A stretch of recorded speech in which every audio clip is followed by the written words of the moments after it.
So let's just say you're the higher earner in the relationship and your Social Security benefit is higher.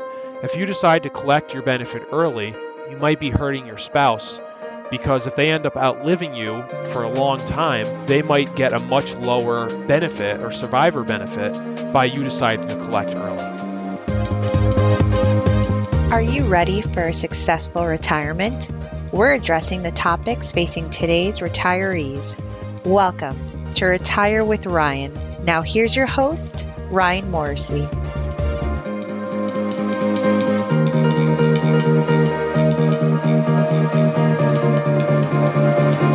Welcome. Today we're going to talk about should you collect Social Security at age 62. So if this year you're turning 62 or already have turned 62, happy birthday or happy belated birthday. And you may not be aware, but you have the option to start collecting Social Security. So what are the things that you should think about and how does Social Security work? So first let's talk about some of the basics of Social Security. So with Social Security, if you're collecting on your own benefit, you have the ability to collect your benefit as early as age 62 for a reduced amount, or you could wait until age 70 and get a higher amount. If you're turning 62 this year, then you're able to collect a little bit more than 70%, 71.67%, I believe, at 62 of what you'd be eligible to receive at full retirement. So one of the things you definitely want to do if you haven't done it is get your Social Security statement out. If you haven't received one in the mail in a while, you can go to ssa.gov, and from there you can log in and you can download your statement. So once you have your statement in front of you, when you open it up, the second page, you'll see your benefits and what you're eligible for. And you'll see on there that you're eligible to collect at 62 a certain amount, and that is a percentage of what you could receive at your full retirement. So if you're turning 62 this year, then your full retirement age is 66 and 8 months. So if you collect at 62, you'd receive a reduced percentage of what you could receive at 66 and 8 months. And every month that you decide to wait between your 62nd birthday and your full retirement age, you get roughly a 0.5% increase of your benefit up until your full retirement. You also have the ability to wait and collect your benefit up till age 70. And you get an even higher increase if you should do that. So you actually get an 8% increase per year between your full retirement age and age 70. So if we're rounding up, let's say, 67 essentially is your full retirement age, you could get 8% per year, so 24% increase by deciding to collect your benefit at age 70. That also is not factoring in any cost of living adjustments that could occur in any of those years. So the Social Security Administration has averaged roughly a 2.8% cost of living adjustment since they've been offering cost of living adjustments, I believe, since the 70s. Additionally, that 2.8% would apply on top of any increases you're getting by waiting each month or each year. So the things to think about as far as should you collect, I think it really comes down to 5 main things. And the first thing is, do you need the money? If you're in a situation where you're unemployed, you haven't done a great job of saving for retirement, and you don't really have a lot of other income sources, then it really might just make sense for you to start collecting the money. The next thing to think about is whether you're working. So if you are working, this is where there really could be a wrench thrown in your plan because there's a limit to how much you can earn per year if you're collecting your benefit early. For this year, that amount is $18,240. So between 62 and the month that you reach your full retirement year, so essentially between 62 and 65 and 8 months, if you're turning 62 this year, you can earn up to $18,240. Not a lot of money. That number is adjusted for inflation each year, but I can tell you that it's not getting much of an adjustment. It depends on how much your benefit is as far as the reduction that applies. So if your benefit is roughly $1,500 a month, then if you probably earn, about in the mid $40,000 range per year, you're not going to receive any of your benefit. So before you decide to collect, if you're still working, you'd really want to crunch the numbers and figure out, am I actually going to receive the benefit? Because if you're not going to receive the benefit, there really is no reason to decide to collect early. Now, you don't lose the money. Let's say you didn't realize this and you collect early. You're not going to lose the money. It goes back into your benefit pool. But essentially, you're starting the clock early on your Social Security benefit, and there's really no reason to do it.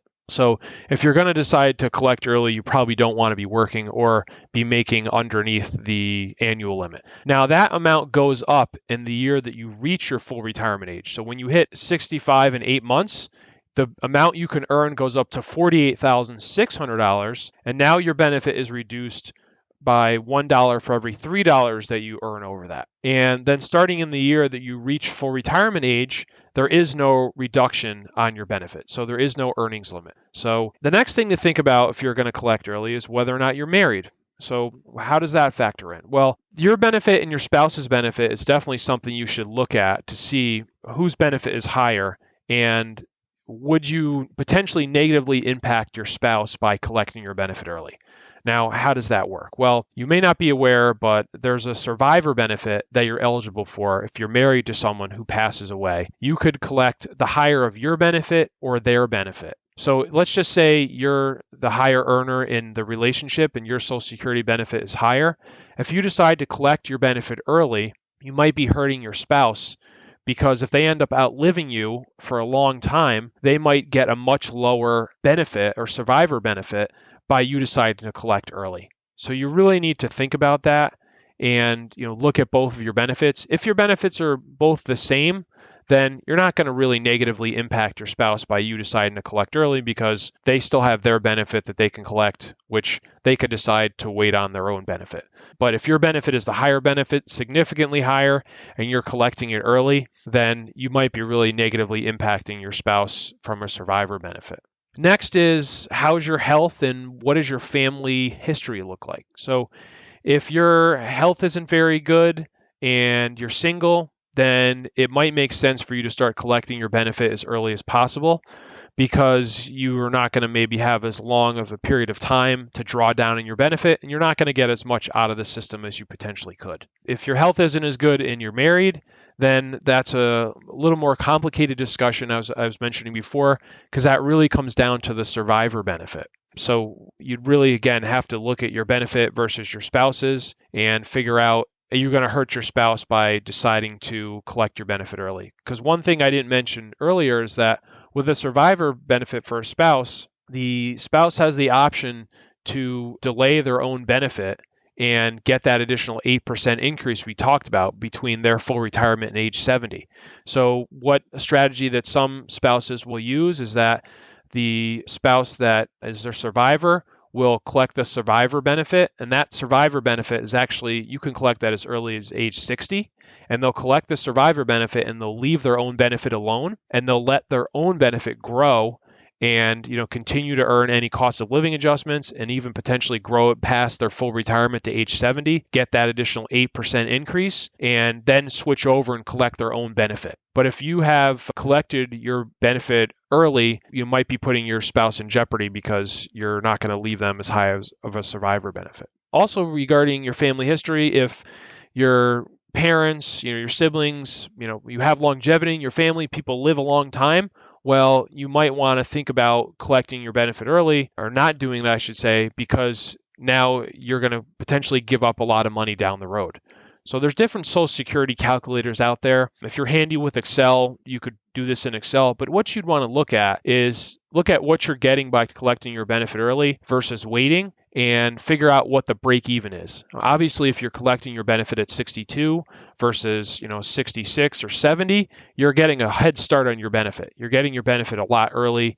You're getting those checks coming in a lot earlier than you otherwise would. And the question is, that difference, let's say you could collect early and you're getting $1,800 and your full retirement benefit was $2,500. So $1,800 is roughly 72% of that $2,500. Then obviously you've got to figure out how long it takes for you to catch up to the $2,500 benefit by getting the $1,800 benefit early.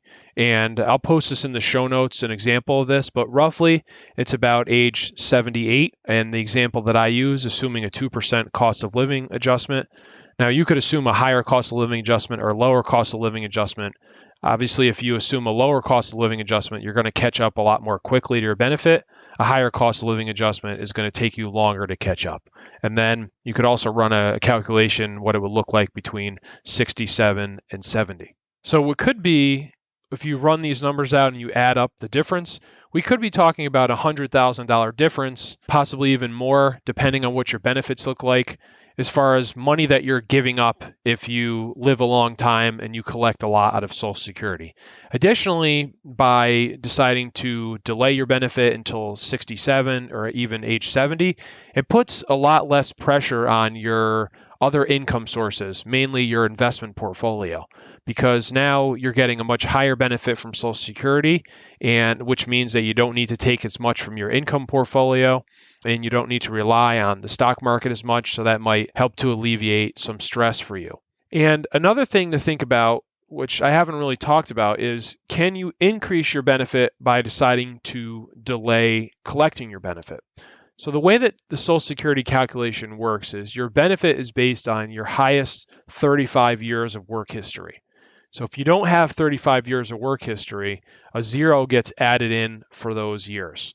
And also, if you have, like most of us, we start out right out of college or maybe working in high school, at an entry-level job, your income is not very high. And obviously, you work through your career and you get more experience and credentials. And now towards the end of your career, maybe right where you are now, you're at probably your highest or maybe peak earnings period in your work history. So by working longer, could you actually increase what you're eligible to get from Social Security by replacing some of those lower earning years with higher earning years? Is this going to make a difference in your benefit? It may make a difference, it may not, but it's worth looking into.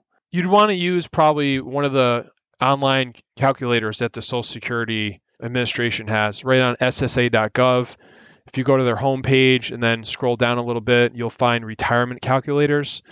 The online benefits calculator is a good one to use if you want to see the effect of working longer. It allows you to enter in your earnings for future years. So you could put in there what you're making now, assuming you work another 3 years, 4 years, whatever you're looking at. How does that impact your benefit? And you can see it in real time.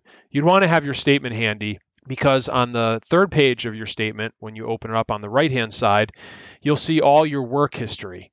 And one thing you want to do with that is definitely double check and make sure that it looks accurate to you. There are mistakes that are made. Employers sometimes do file incorrectly what you made. And then from there, you can use the online calculator and you can estimate, take those earnings that you've made, enter those in for prior years, and then also enter in future years to get a handle on what it might look like if you work longer.